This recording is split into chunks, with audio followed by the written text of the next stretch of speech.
Welcome back, everybody. We are heading. It is my birthday tomorrow, so we are heading to get some food. I am meeting up with a lady friend who is going to take me out for my birthday. So I'm just going over to meet up with her. And the unfortunateness of the whole scenario is, not only is it my birthday tomorrow, but it was also going to be obviously my twin brother's birthday as well. And this will be the first year, my first birthday since he's been gone. So it'll technically is my first birthday since my first ever solo birthday. So, you know, it's kind of a very awkward scenario. That's why I got the wristband on my arm today, because for the next 2 days it's going to be a lot of mixed emotions for me, being that he's not here anymore. So I figured, I guess now would be a good time to kind of just explain and put it on video exactly what happened. And if for some reason I'm ever to get bigger like some of the top guys, maybe I'll just do another video at that time and link in this video, or just kind of re-explain it. I wanted to wait so it was a little bit more of a special video for me, but I guess this also equals that exact opportunity of being a special day coming up for him as well, which I am not emotional, and so I shouldn't get emotional during this topic, but if something was to happen, I apologize in advance. I will start with my brother. He had no fear. On top of having no fear, he also had no money ever, because he never really held a job, and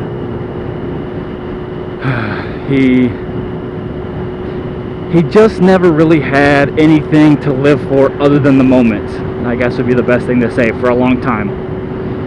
He didn't graduate high school. He just kind of lived by the seat of his pants. He loved to live for the moment, as opposed to trying to think ahead of the scenario situation. He ended up one day just rolling up to my house one time, after we had moved to a different place. We moved into a better neighborhood. He rolls up to my house one day with a bike, and he goes, "You want to go riding?" I said, "Where'd you get the bike? Did you steal it?"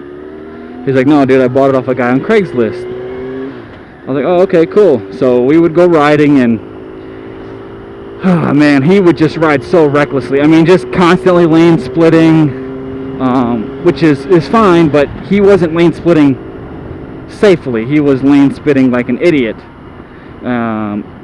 He would cut through turn lanes to kind of get around people. So it's just like, bro, calm down. So the one thing that really bothered me was, that's fine if you want to do that and you want to risk your own self.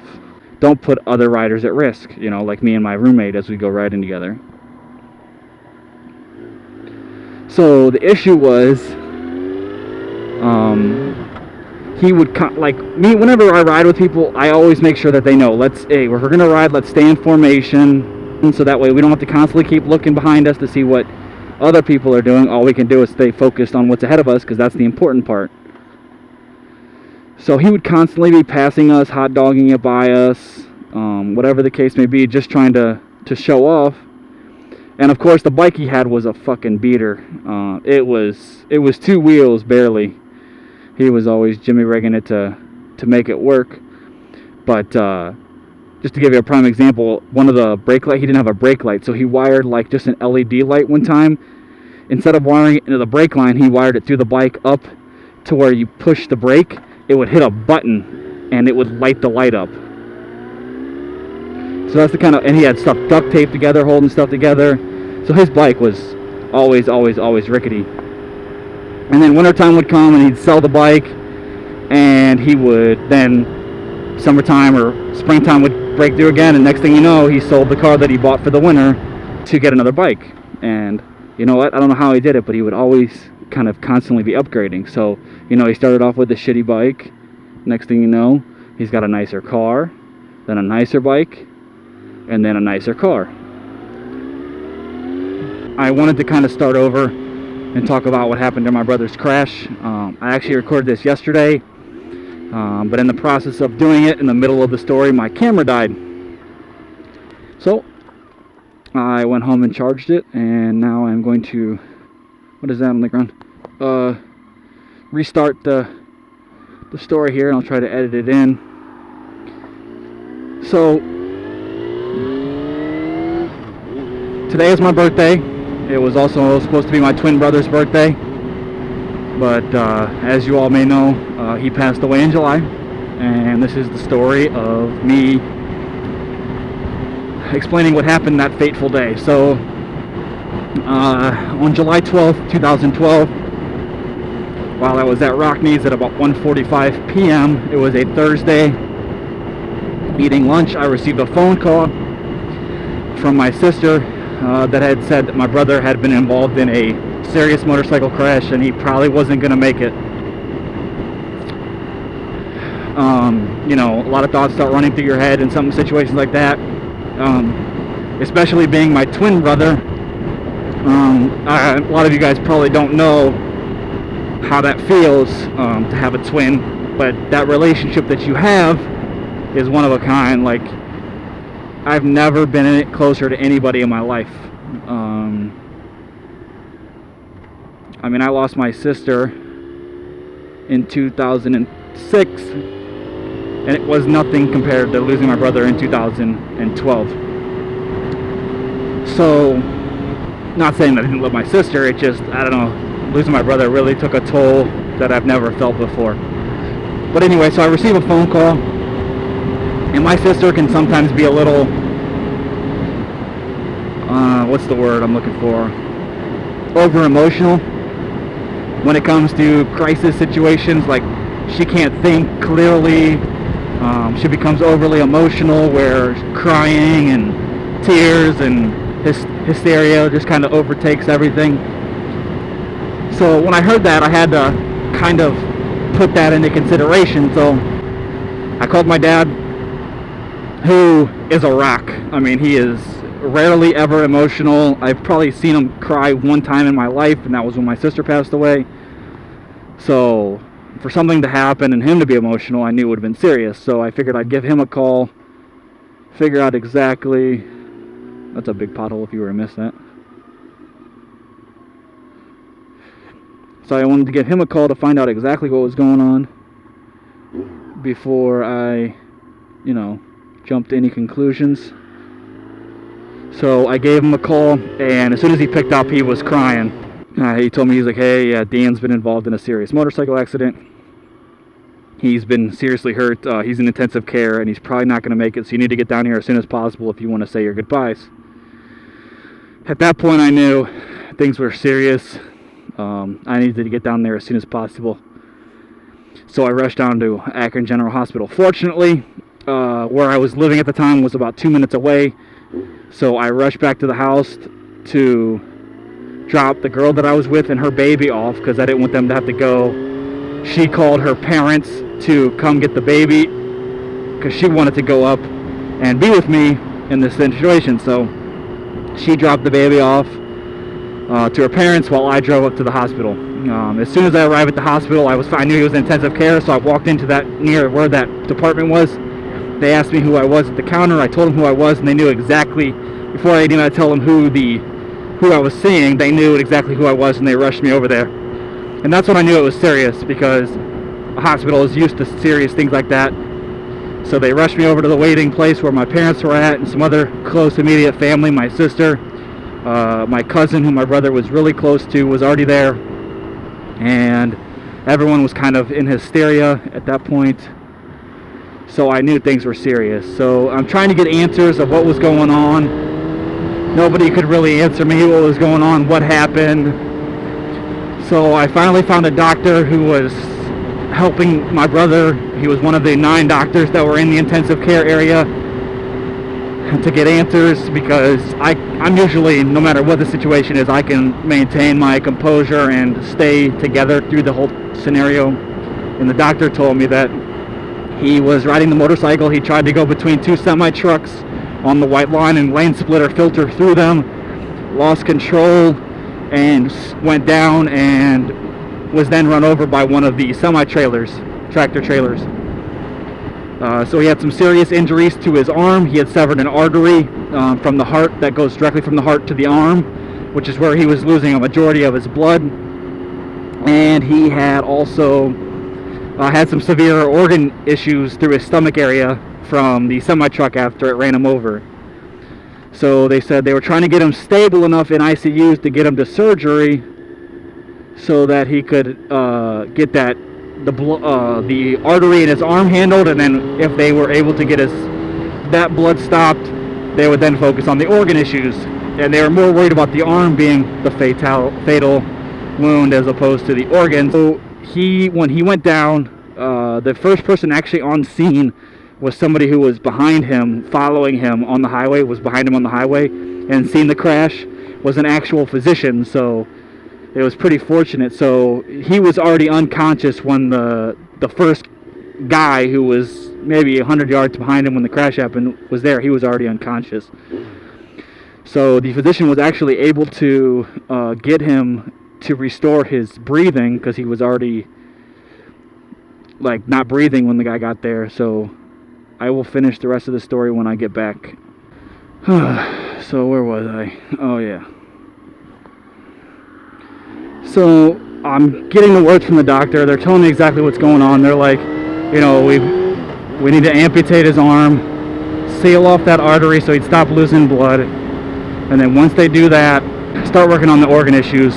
And if they have to, I told them they could take whatever they needed from me. You know, I had to sign like the organ release papers or whatever if they had to. So I was ready at the moment's notice to have to go under the knife and get put under anesthesia for them to take my organ to help him out. So he was in and out of ICU, or he was in and out of like redlining a couple times. He technically in the ICU he died 5 times, and they brought him back. They were able to stabilize him enough to get him to surgery. Before they took him to surgery, they asked if we wanted to come in and say something to see him. And you know, I wish nobody having to do that ever, because it was the most awkward situation I've ever been. It was the most, I mean, it was depressing, it was sad. The way my brother was in position was not what I wanted to remember him by. But, you know, in that situation, you definitely want to go in there and say some stuff. So, as I'm walking towards the ICU room, I'm trying to think, you know, what in the world do you say in a situation like this? Do you know, your things go through your head. Do you want to tell him you love him? Do you want to tell him goodbye in case he doesn't come back? Do you want to tell him to keep fighting, keep strong? You know, you can do it. What do you tell him, you know? And to be honest, I don't think there's a right answer to that question. I did not tell him goodbye because I don't know if he could hear me or not, and I don't want him to think that I was giving up on him, because, you know, dude's probably the strongest fighter I've ever seen. Doctors, I mean, they might have been just telling us to kind of make the situation better, but even the police was like, to have made it this far from the accident that happened was incredible, they said, and that he must have been a true fighter to have gotten it as far as he did. So I went in there and I just wanted him to know that I was, you know, that I knew he could do it, you know. Any of the energy that he needed, he could take from me. Any organs that he needed, he was going to be able to get from me. And just not to give up. You know, there's plenty of time to rest and get the energy back. I just wanted him to know, like, that I was not doubting him in the least, and that I knew he could do whatever he needed to do to get the fight. And you know, I'm not overly religious. Sure, I have my beliefs. I believe in God. I don't go to church, but that doesn't mean that I don't believe in God. So you know, I just prayed to him that he would do what he needed to do to make sure my brother was okay the best I could. So after I left, I seen them wheel him over to surgery, and the waiting game was on. So I'll tell you, every doctor that walked by that waiting room, I was just waiting for them to tell us the bad news. If you're unfamiliar with the scenario, that's not what you have to worry about. And my dad ended up telling me that while we were waiting. I was like, man, every doctor that walks by, I just get like my heart drops, because I'm like, this is going to be the doctor that tells us that. And my dad's like, that's not the person you have to worry about. It's when they come with a group of people, that's when you have to, you know, that's when the feeling should set in.